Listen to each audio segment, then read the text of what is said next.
Unfortunately, I was driving on the highway with my twin brother who came to visit one day, and a piece of blowout tire came up underneath and we ran over it, and you can see a little crack here.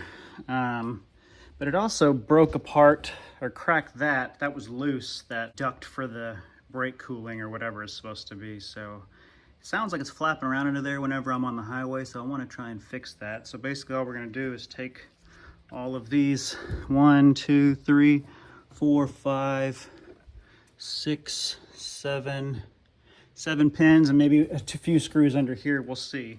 We're gonna take all that out. We took the wheel off, that way it's easier to access it, and then we can hopefully zip tie it back together, tape it, whatever we gotta do. All right, so here we got it pretty much loose. Looks like there's a few screws under here, probably 7mm or something like that, holding those two pieces together. So I'm gonna take those off. All right, yeah, so you can see this whole thing under here. It's just a random piece of tire that came across 2 lanes of traffic. Couldn't see it until it was too late. There's 2 more there, but I don't know if those actually hold anything.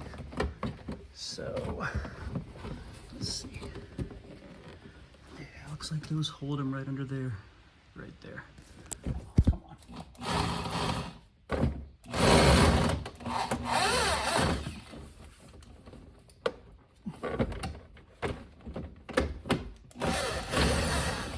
Go. One. All right, there we go.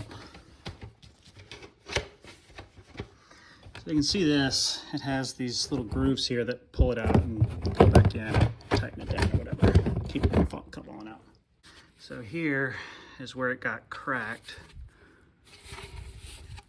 There's little push pins here that got knocked out apparently too. So it connects down here to that front piece, and the air comes up this way. So I'm going to take that part off as well so I can see how I can put it back together. So that nut down there is a 10mm. So I am going to see if we can't get it off. All right, so there we go. So you can see here this whole piece cracked right here. So we're going to see if we can't do something to fix that. Pretty easy to see where it's supposed to go. There's a hole there. And when the piece of tires went up, it looks like it just hit all this and crunched it up pretty good. So I'm going to just try to drill a few holes and do some zip ties in a few different points to kind of bypass the need for that. Let's see how that does. Okay, so all I'm going to do to start, so I'm just going to take this little guy right here, and I'm going to put one of these little push pins in there. You get them with a big box of these, you know, just a standard kit. So I'm actually just going to try that to get it locked in, and then what I'm going to do is I'm going to zip tie around the edges. Even though it looks like there was only 1 pin in there, just because it's compromised now, I don't want it to be problematic. What I've done now is just I'm starting to drill 2 holes so I can run a zip tie through and keep it tight. Right, so even just with 1 zip tie, that's already infinitely better, but I'm going to do one here and here just to really sure it up. Dare I say that's probably even better than just the 1 little plug that they had originally. And this whole setup right here was quite expensive if you were going to buy it brand new. So